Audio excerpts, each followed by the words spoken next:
자, 여러분들 지금 이 생각하고 있잖아요. 내가 서류 합격률이 매우 낮아서 이번 시즌에 취업이 잘 안 된 것 같다, 이런 고민하고 계신 분들이 매우 많을 거라고 생각이 들어요. 근데 사실은 그렇지 않다라는 거 먼저 말씀드리고 싶어요.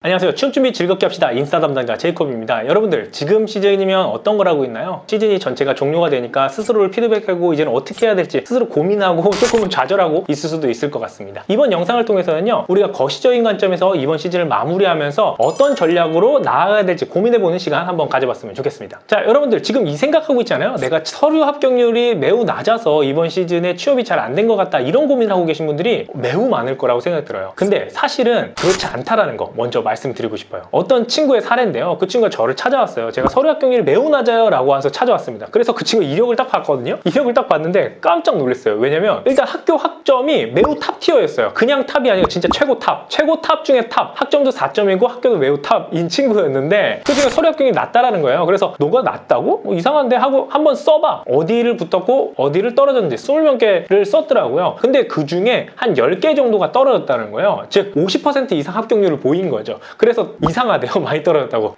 야, 너 장난하냐? 이렇게 얘기했던 기억이 나요.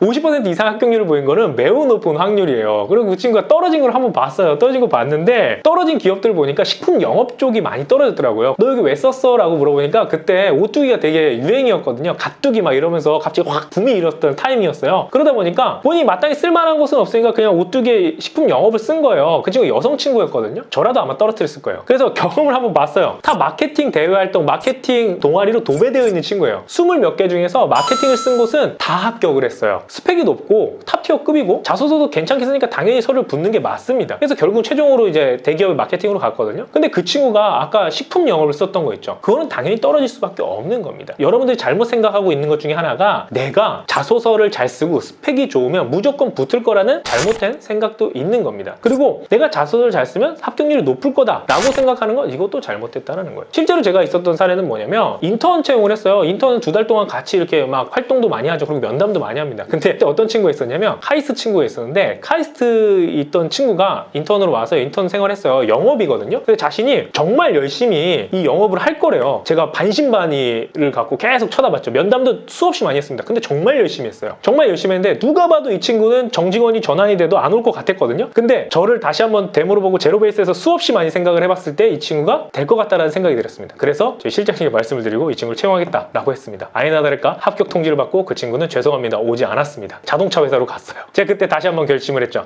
반신반의하게 맞았구나, 내가 실수했구나 라고 생각을 했어요. 즉 뭐냐면 회사 입장에서는 고민할 수밖에 없어요. 과가, 학교가, 그리고 해왔던 경험이 뽑는 직무와 유사성이 없다 라고 하면 의심을 할 수밖에 없는 겁니다. 이해됐죠? 그래서 자소서 하나만으로 내가 정말 잘할 수 있어요, 누구보다 뛰어납니다, 막 열정을 보여준다고 할지라도 그거를 고지고대로 믿지는 않는다는 겁니다. 이렇게 다양한 요소들과 함께 여러분을 판단하기 때문에 꼭 자소서 하나를 가지고 여러분들이 전체 맥락을 피드백할 수는 없다, 이렇게 서두에 좀 말씀을 드리고 싶습니다. 그리고 아까 그 탑티어급의 그 학생처럼 50%의 서류 합격률을 보이면서도 내가 서류 합격률이 낮아요 라고 생각하는 경우도 있습니다. 그래서 여러분들에게 객관적인 시선을 가지고 여러분들 좀 전략을 세울 수 있도록 좀 말씀드려보도록 하겠습니다. 자, 문과 기준으로 좀 말씀드릴게요. 물론 이게 구체적인 데이터는 아닙니다. 다양한 곳에서 나온 통계치로 말씀드리는 거니까요, 참고만 해주시기 바라겠습니다. 문과 기준으로 영업관리 직무를 썼다라고 하신다면요, 서류 합격률이 15%에서 한 25% 어간이에요. 30% 언더입니다. 그래서 내가 평균적으로 한 15%에서 25% 정도 합격했다, 적부 빼고요, 합격했다라고 한다면 서류에서는 문제가 특별히 없는 거라고 생각해 주시면 될 것 같아요. 거기서 경영 지원 파트로 내가 지원했다, 뭐 예를 들어서 인사, 뭐 재무 파트, 이런 파트로 넘어가잖아요. 그러면 서류 합격률이 10%가 더 깎여요. 10%에서 15% 정도 어간 나온다? 그럼 평균치구나 라고 생각을 해주시면 될 것 같아요. 내가 경험도 있고요, 다양한 것들을 했는데 진짜 15%가 못 넘어, 10개 썼는데 하나 붙어요 라고 하는 게 당연한 거예요. 여러분, 서류가 문제가 아니라는 겁니다. 애시당초 티어가 매우 적기 때문에 여러분들이 서류 합격률이 매우 낮을 수밖에 없다는 거 참고를 해주시면 좋을 것 같아요. 자, 그럼 20계열은요? 20계열 같은 경우는요, 해당 과와 맞는 곳에 지원을 했다는 걸 전제하에 30%, 35% 정도로 보시면 될 것 같아요. 만약에 그 이상이다 라고 하면 내가 서류를 참 잘 썼구나, 스펙이 높구나 라고 생각을 해주시면 될 것 같고, 그 언더다 라고 한다면 서류가 조금 못 썼거나 혹은 스펙이 더 낮구나 라고 생각을 해주시면 될 것 같아요. 스펙이랑 자소서는요, 제가 말씀드린 기준점 있죠. 문과 기준 영업으로 한다면 내려간다면 한 20%에서 30% 사이, 그 다음에 경영 지원 파트로 내려간다면 한 15%에서 20% 사이가 표준점이다라고 생각을 해주시면 될 것 같고요. 20계열 같은 경우는 R&D를 제외하고요. 이제 품질이나 생산관리, 공정 이쪽 파트를 생각했을 때 한 30%를 기준으로 여러분들이 판단해 보시면 좋을 것 같아요. 그래서 만약에 내가 딱 30이 나왔다라고 한다면 이제부터 우리가 해야 되는 건 뭐냐? 자소서가 아닌 거예요.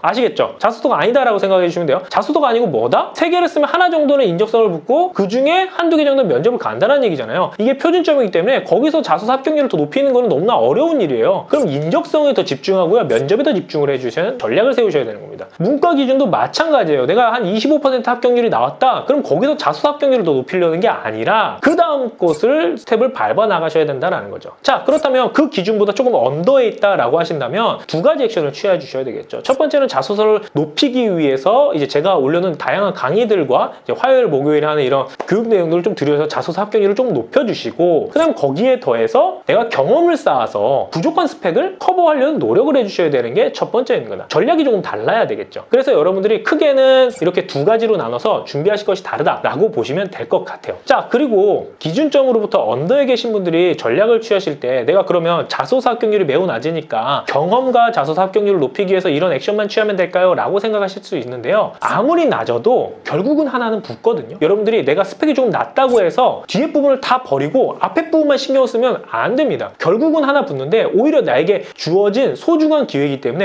원샷 원킬을 간다고 생각하시고 뒤에 부분도 충분히 신경을 쓰셔야 됩니다. 즉 뭐냐면 오히려 할 게 더 많긴 많은 거예요. 이건 어쩔 수 없어요. 하나에 집중하려고 해서 되는 것은 아닙니다. 그래서 절대 어느 것도 버릴 수 없으니까요. 병렬로 여러분들이 준비를 해주셔야 될 것 같고 기준점 이상인 분들은 오히려 자소서나 이런 경험 쌓는 데 신경을 쓰는 것이 아니라 내가 인적성이랑 면접에 집중할 수 있도록 내가 전략을 세워준다 라고 보시면 될 것 같습니다. 자, 그래서 거시적인 관점에서 여러분은 크게 두 축을 가지고 내가 자소서와 경험에 신경 써야 되는지 그 다음에 인적성과 면접에 신경을 써야 되는지 이렇게 크게 말씀드렸는데요. 다음에 영상을 통해서 여러분들이 세부적으로 그럼 디테일하게 어떻게 준비해 나갈지 영상을 통해서 또 만나 뵙도록 하겠고요. 그 다음에 화요일, 목요일 인스타 라이브를 통해서 여러분들 만나 뵙도록 하겠습니다. 그러면 여러분들 크게 한번 스스로 피드백 해주고 전략 세워나가는 여러분들이 되시길 바라겠습니다. 그럼 이만 물러갈게요. 안녕!